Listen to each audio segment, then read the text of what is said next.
कैलाशपुर नाम का एक गांव में स्वाति नाम की एक बहुत सुंदर लड़की रहती थी। उसे शिवा नाम का एक आवारा लड़का रोज चिढ़ाता था। शिवा की इन हरकतों से तंग आकर स्वाति अपने पिता से शिकायत कर दी, जो पेड़ के नीचे बैठे थे। तभी पेड़ के पीछे से एक चुड़ैल ने स्वाति की पूरी बातें सुन ली। नहीं स्वाति, लड़कियों को ये सब सहना पड़ता है। आइंदा से इस तरह की शिकायतें मत करना। इस गांव के मर्द तो बिल्कुल राक्षस जैसे हैं, लड़कियों का दर्द नहीं समझते। कुछ साल पहले मुझे भी एक आवारे ने प्यार के नाम से धोखा देकर मुझे मार दिया था, और अब शिव को मैं जिंदा नहीं छोड़ूंगी। चुड़ैल ने रात को स्वाति के घर जाकर उसकी शरीर में घुस गई।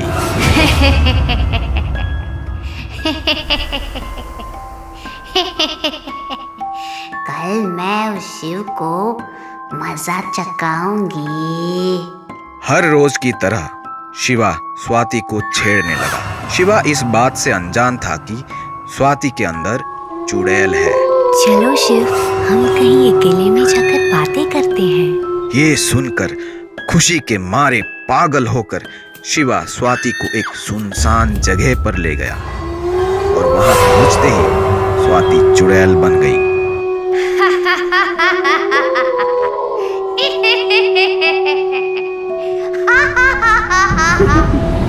अरे स्वाति, ये तुम्हें क्या हो गया? तभी चुड़ैल उसका हाथ पकड़ ली। मैं तुम्हें सबक सिखाऊंगी। तुझे लड़कियों को छेड़ने की बड़ी शौक है ना? अरे मम्मी, मेरा हाथ छोड़ दीजिए। अरे मैं मर गया चुड़ैल बहन, मैं फिर ऐसा काम कभी नहीं करूंगा। छोड़ दो मुझे। ठीक है।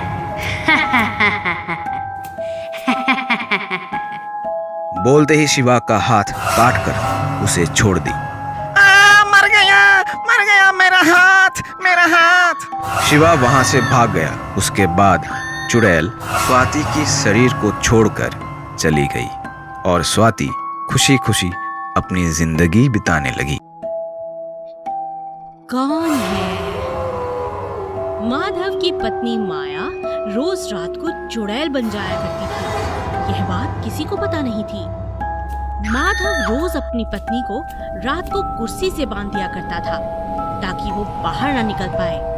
एक रात माधव माया को कुर्सी से बांधना भूल गया। आधी रात को जब उसकी नींद खुली, माधव उठो, उठो यहाँ से। तुमने बहुत दिन मुझे बहुत सताया है, मुझे बांध कर रखा है। आज मैं तुझे रस्सी से बांध दूंगी। माधव घबरा कर उठता है। माया जी मुझे माफ कर दो। मैं आइंदा कभी ऐसा नहीं करूंगा। मुझसे गलती हो गई, मुझे माफ कर दो माया जी। अरे मैं माया थोड़ी ना हूँ, मेरा नाम तो सुंदरी है, सुंदरी। बोल बोल सुंदरी मुझे।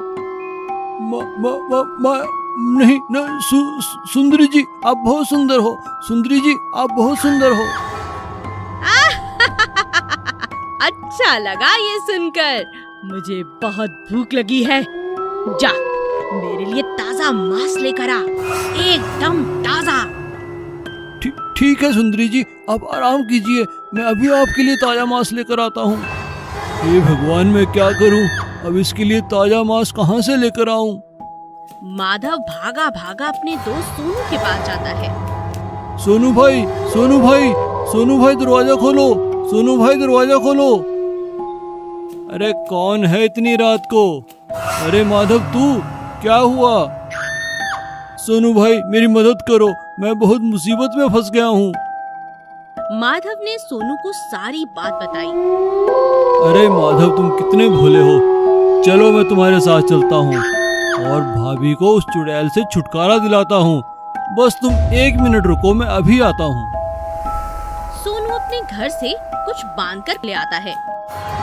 फिर वो दोनों माधव के घर पहुँचते हैं। चुड़ैल उनका इंतजार कर रही थी। आ गया माधव, इतनी देर कहाँ लगा दी?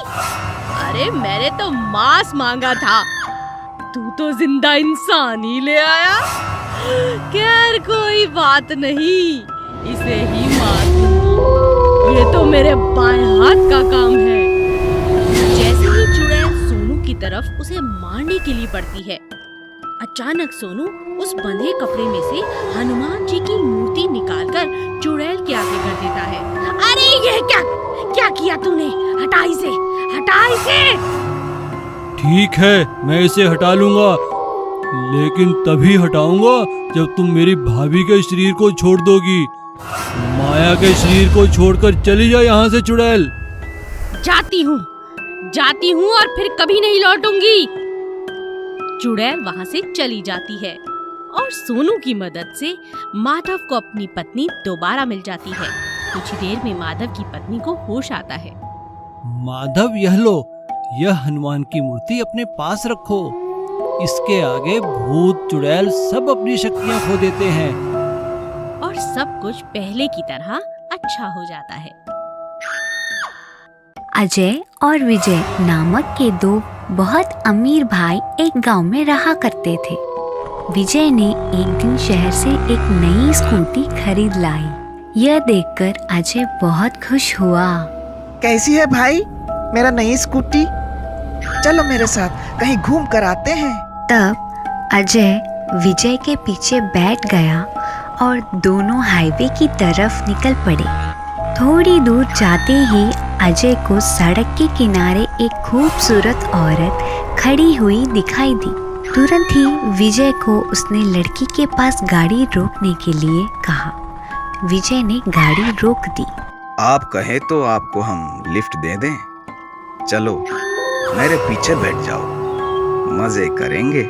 नहीं भाई, मेरा नई स्कूटी खराब हो जाएगा और इस औरत को बिठाने के लिए जगह भी नहीं है। चलो चलते हैं। तुम किसी काम का नहीं हो। तुम स्कूटी मुझे दे दो और तुम पैदल घर चले जाओ। मैं इस औरत के साथ मजे करके ही लौटूंगा। ऐसा बोलकर अजय उस औरत को पीछे बिठाकर तेजी से स्कूटी चलाने लगा और बीच बीच में जानबूझकर अचानक ब्रेक मारने लगा ताकि वो औरत उसके ऊपर गिरती रहे। उस औरत को अजय की चाल समझ आ गई और अचानक वह चुड़ैल के रूप में बदल गई और जोर जोर से अजय का गर्दन पकड़कर चिल्लाने लगी। तुरंत ही अजय स्कूटी बीच सड़क पे रोक दिया और डर के मारे रोने लगा। अरे कोई मुझे बचाओ! अरे बाप रे, ये तो भूत है, मैं मर गया, बचाओ बचाओ हे राम।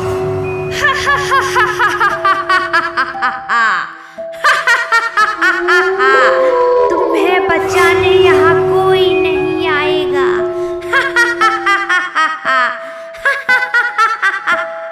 तभी अजय को चुड़ैल ने जोर से थप्पड़ मारा और स्कूटी लेकर गायब हो गई और अजय रोते रोते पैदल घर को लौट गया। अरे भाई, मेरी नई स्कूटी किधर है?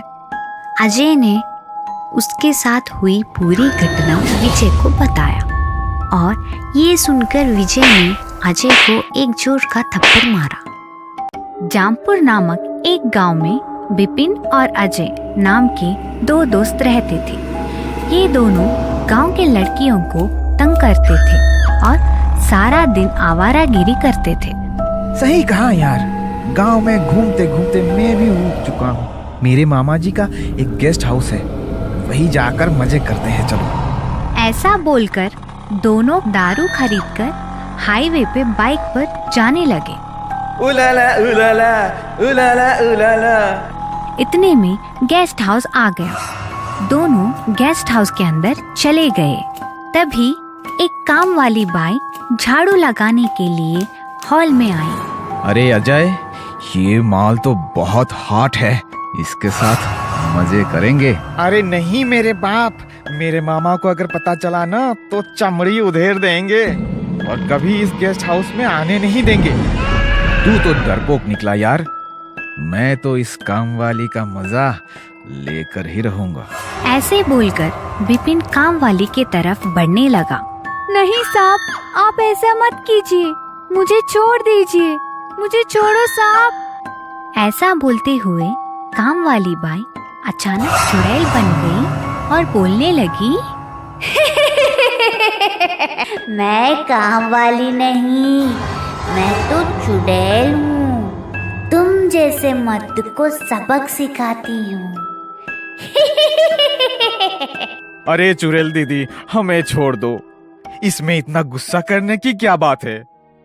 कुछ साल पहले इसी तरह दो मर्द ने इसी गेस्ट हाउस में मेरा अपमान करके मुझे मार दिया था।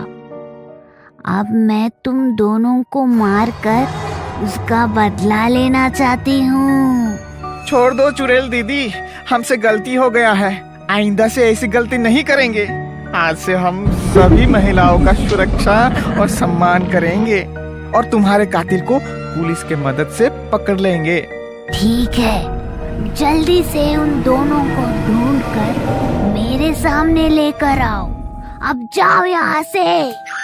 इसी तरह विपिन और अजय दोनों वहां से जान बचाकर निकल गए।